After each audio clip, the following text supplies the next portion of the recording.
Hello students, this is Poonam teacher back with a new video of Science 2. In my last audio clip, we have started chapter 8 Cell Biology and Biotechnology, and in that we have discussed about cytology and stem cells. So let me repeat that cytology is the study of cell.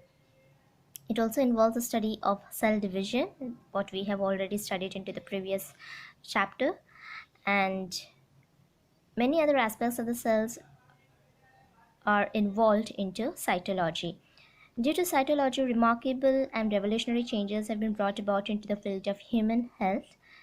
So the research institutes like National Center for Cell Science, which is established at Pune and Bangalore, are researching on such kind of the cells for bringing about remarkable changes into the field of human health or into the medical field.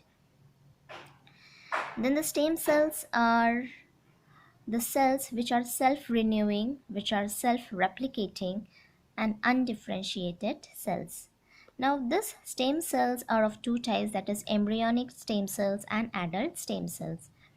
Embryonic stem cells, the umbilical cord which connects the fetus to the mother's womb or to the uterus of the mother, contains stem cells itself, and the stem cells are also present into the blastocyst stage of embryonic development. There are various stages of embryonic development, and how this embryo is formed. It is formed from the zygote. Zygote is nothing but it is a diploid cell, and it is formed by the union of the male and the female gamete. So that is why it is diploid. And then later on it undergoes mitotic division, and then it results into the formation of haploid embryo. Now at the earliest stage of the development of any organism, that means whenever the formation of the zygote will take place, at that time the entire organism, that zygote is into the form of mass of cells, and then all the cells are going to be similar, their functions are going to be similar. So these are the stem cells itself, and because as I've taught you that the stem cells are undifferentiated, so at the early stage of the embryonic development, all the cells are going to be similar, these are going to be alike, and that is why these are going to be known as the stem cells. And then after the 14th day of conception, the differentiation of the stem cells will take place, and then each cell will result into form the cells will form their own group. Various groups of the cells will be formed, and this will result into formation of different tissues, and then the function of these cells will differ because they will be working according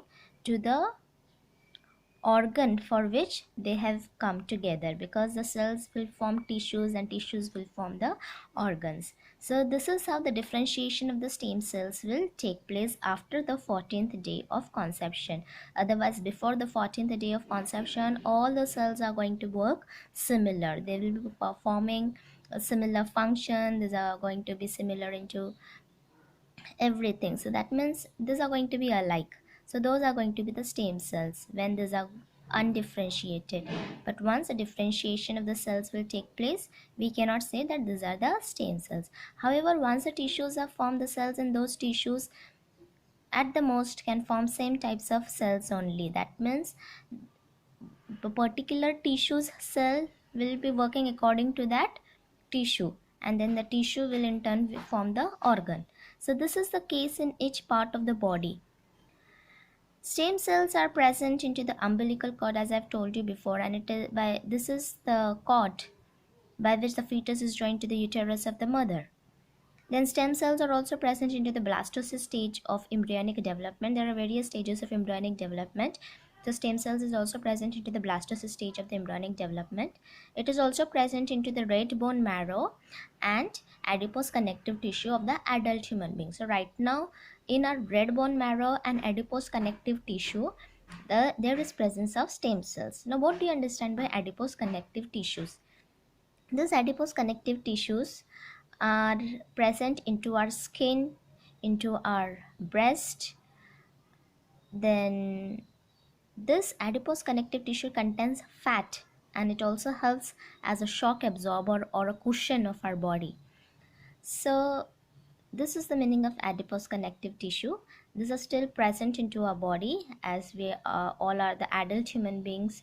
So it is adipose connective tissue is present in us. There are red bone marrow in which the stem cells are present, and the stem cells are also present into the adipose connective tissue. And it has become possible to produce different types of tissues and the degenerated part of any organ with the help of these stem cells. Now the stem cells are carefully collected from the sources like cord blood. Cord blood, I told you, the blood which is there into the umbilical cord soon after the baby is born, that blood is collected. Then red bone marrow, from any adult human being, from the red bone marrow that stem cell can be separated and it can be collected, or from the embryo at the blastocyst stage stem cells can be collected, and then it will be kept into a small sterile vials. Vials are the glass containers with proper lid, and then this stem cells will be preserved in liquid nitrogen at minus 135 degrees Celsius to minus 190 degree Celsius. Rest of the things I will teach you into next video.